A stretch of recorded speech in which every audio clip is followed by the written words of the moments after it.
Hogwarts Legacy 2 is going to be the huge sequel to the already huge Hogwarts Legacy 1, and now with the supposed sale of Warner Brothers and even Sony's interest in the Warner Brothers Games division, we're going to be breaking down how all of this affects Hogwarts Legacy and the Warner Brothers Games division as a whole. In my description you'll find my previous Hogwarts Legacy 2 breakdown videos. We go over all the details behind the scenes of Hogwarts Legacy, but right now let's find out what's happening at Warner Brothers Discovery, as it's officially put itself up for sale after receiving unsolicited interest from multiple parties. The company's board of directors has initiated a comprehensive review of strategic alternatives, marking a dramatic escalation from the previously announced plan to split into two separate entities. Now, the CEO of Warner Brothers, David Zaslav, acknowledged that the company's value is receiving increased market recognition, but this attention comes at a pivotal moment for Warner Brothers Games. The division had just completed a major restructuring in early 2025, creating dedicated divisions around its core franchises, including Harry Potter, Game of Thrones, and DC. Now, under this new structure, Yves Lachant, studio head of Warner Brothers Games Montreal, now oversees both Harry Potter and Game of Thrones gaming franchises. This consolidation was meant to enable long-term franchise roadmaps,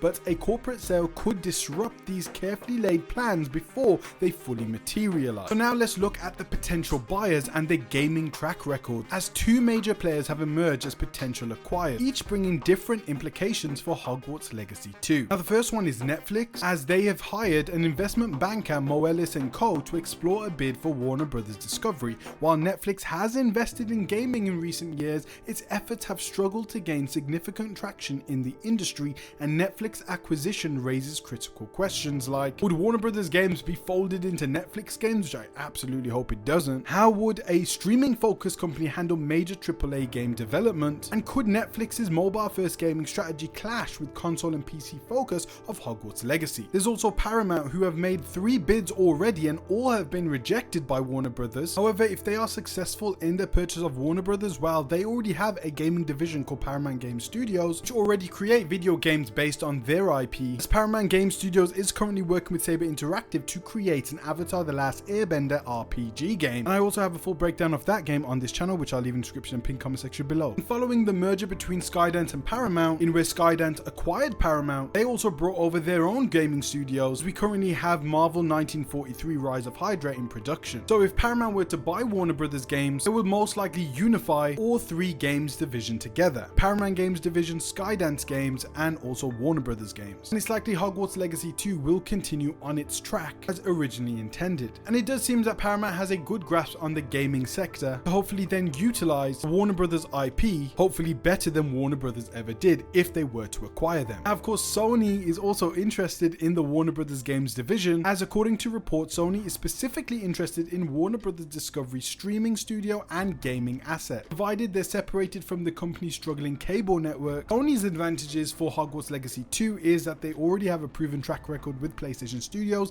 managing AAA game development, and deep understanding of the console gaming market, where Hogwarts Legacy found its largest audience. And if the reports are true, Sony is probably already money hatting the next Batman game from Rocksteady to either make it a timed exclusive on PlayStation or have some exclusive content, very similar to how Hogwarts Legacy had an exclusive quest to the PlayStation. Now, just this year, Warner Brothers restructured the gaming's division to likely make it more appetizing to potential investors and buyers, as they had taken decisive steps to prioritize its most valuable franchises. The Harry Potter gaming division was established as one of 4 core pillars alongside Mortal Kombat, DC Universe, and Game of Thrones. Now, this restructuring suggested a long-term commitment to the Hogwarts Legacy franchise, with resources and leadership dedicated specifically to its growth, as Hogwarts Legacy sold to over 30 million copies, making it one of the best-selling games of 2023 and establishing it as a cornerstone for Warner Brothers Games. However, corporate sales historically bring volatility to such plans. Even well-intentioned restructuring efforts can be swept aside when new ownership evaluates the portfolio through a different strategic lens. So the best case scenario for this Warner Brothers Games division, and specifically for Hogwarts Legacy, is that either Sony or Paramount buy Warner Brothers Games, as they have history, they understand the gaming's division, and are current developers in the gaming sector. However, with Netflix, I would believe that this would be the worst case scenario for the Hogwarts Legacy franchise and just all of Warner Brothers Games, as Netflix have no history at making games for consoles and PC. Rather, they specialize in Netflix streaming games and mobile games. Now, if Netflix were to buy them, I think they will use this as a stepping stone to get into the console and PC market, rather than just using those IP for Netflix mobile games, as I can't see them squandering the opportunity to release Hogwarts Legacy 2 on PC and consoles, as it will be a huge seller, probably the best selling single player game of its year. Now, Warner Brothers in their press release has emphasized that their main goal is to maximize shareholder value throughout this entire process, which often means prioritizing short-term financial returns over long-term creative investment. Now, AAA game development requires substantial upfront investment with returns that may not materialize for years. A financially focused buyer might view the multi-year development cycle of Hogwarts Legacy 2 as an unattractive use of capital compared to faster returning investment. First, Hogwarts Legacy took approximately 5 years to develop. If a sequel follows a similar timeline and is currently in development right now, it might not release until 2026 and 2027, creating a long runway during which new ownership could alter course. And that's why, again, I think Sony and Paramount are the best bets to buy Warner Brothers, as Netflix has no history in making PC and console games, as the games that they currently produce don't take that long to develop and have immediate capital gains, which is good for their shareholders. And despite the uncertainty, Hogwarts Legacy has several factors working in its favor, as it's a proven commercial success, it's got established infrastructure already with Avalanche Software has the tools, technology and experience from the first game, potentially reducing development costs and timelines for a sequel, already has brand recognition and is already linked with the new upcoming HBO Harry Potter show, and it now also has multi-platform appeal due to the game's success across PlayStation, Xbox, PC and Nintendo Switch. Now, these advantages don't guarantee the project's survival, but they do make Hogwarts Legacy more likely to survive this corporate upheaval than less proven projects. The timeline for this whole thing is very uncertain, as Warner Brothers Discovery has not set a deadline for completing the strategic review process, and the company's original separation plan targeted mid-2026 for completion,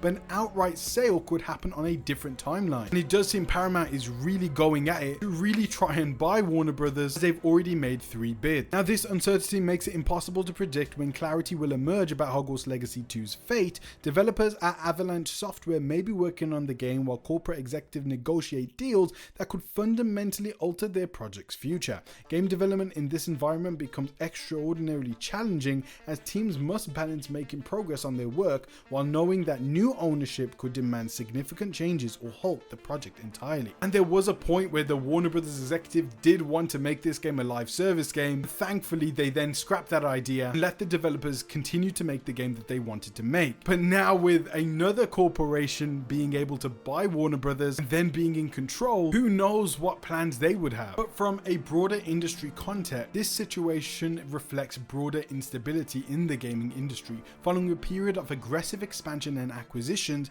many major publishers are now consolidating, cutting costs and focusing on proven franchises rather than experimental projects, which is also a very bad sign for the other Warner Brothers franchises like Superman and The Flash, like The Matrix, as they haven't had a game before. And it's even more likely now that when another company consolidates Warner Brothers, they're going to focus on the games that already work and just continue to spew them out. Now, the game is currently in development at Avalanche Studios, and it's likely that they've done a majority of the work already, and we could see a release as soon as 2027, but the game is existing in the intersection of a massive consolidation that could take place, and it's a position that will only resolve once Warner Brothers Discovery's future becomes clear. So the future of Hogwarts Legacy 2 ultimately now depends on factors beyond the control of the developers working on it, which is very, very scary. Corporate negotiations, shareholder value calculations, and strategic portfolio reviews will determine whether the millions of fans eager to return to Hogwarts will get their sequel and when. And I do think there's a 90% chance that, of course, Hogwarts Legacy 2 will come out, but I'm more worried about the future of Hogwarts Legacy and the future of the Harry Potter games franchise. But the coming months will reveal whether Hogwarts Legacy 2 continues its development under new ownership, faces delays while new owners evaluate the portfolio, or becomes another casualty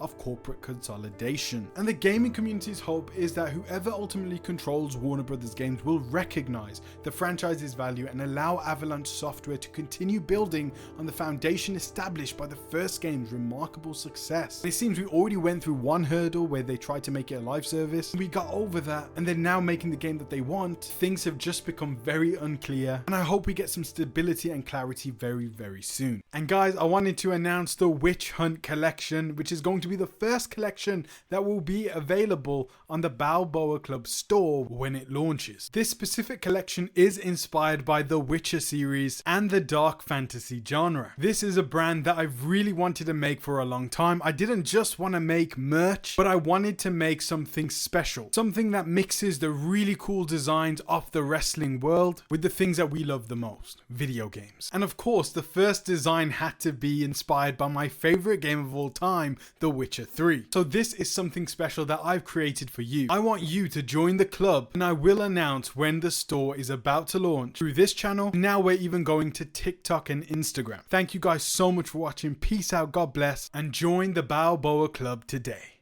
Bye bye.